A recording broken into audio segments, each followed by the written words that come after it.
Hey outside world, happy Tuesday morning, if there is such a thing. Second episode of what I'm calling Nerd is the Word, or Nerd Words, or some other semi-rhyming thing. Is that even a rhyme? Marvel's Agents of S.H.I.E.L.D. returned last night. Um, was an interesting return.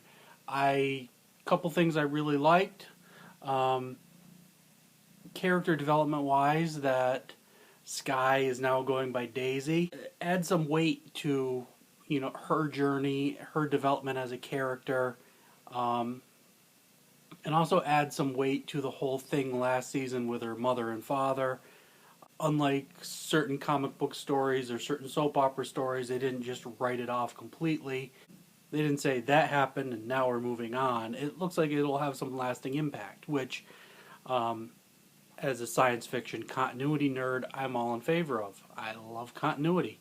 Other things I liked out of the episode, the character of Jose. Uh, I liked, and this has very little to do with the Marvel Universe itself, I liked that they had him as kind of a non stereotypical gay man. He's got a boyfriend, but he's a construction worker and he's a tough guy and he has a very physical power. And I have no particular horse in this race other than common decency and being nice to people and accepting people. So maybe that is a very large horse in this.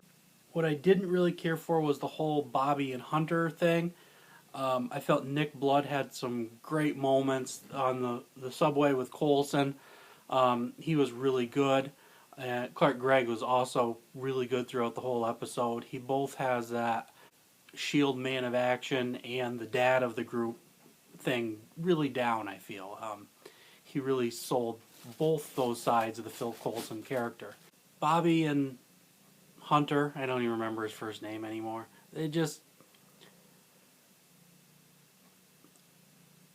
I don't care. That's really what it comes down to, is that their interpersonal relationship is so far down the list of things on this show that are happening. Um, I care about these characters more in relation to how they interact with the core group, which may be my resistance to change, or it may be I've never really cared for Mockingbird as a character who's rarely been fully fleshed out and doesn't really seem to be this time either. Um, and Hunter exists mainly to snark for any particular action scene. That part of the show, ambivalence. I shouldn't even say I didn't care for it. It's things I would have liked more time. Seeing Fitz as the man of action was kind of fun. A lot of acting from Ian in this episode. I'm not even going to try the last name this early in the morning. He misses his Gemma, and the actor conveyed it really well. He really showed, and the writers really gave us material that shows where Fitz is coming from and that he's a mess in many ways right now. And also got to kind of the dysfunction of Coulson's Shield in a way, that their top scientific operatives running around the world and people really aren't sure where, which I don't know if it'll come back to play again. I hope there's not going to be another Edward James Olmos that shows up and says, you're doing it wrong, and we have this inner Shield kerfluffle again. But for the right guest actor, I may be willing to put up with it. So,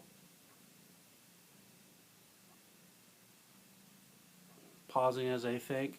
I think those were my couple big points. I liked the episode. I liked what they're doing with it. I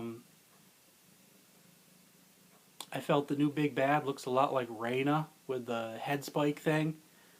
Just big and buff and kind of scary, which is cool. But overall, I'm glad to see it back. I think there were a couple really good things to it, and we'll just see what happens next.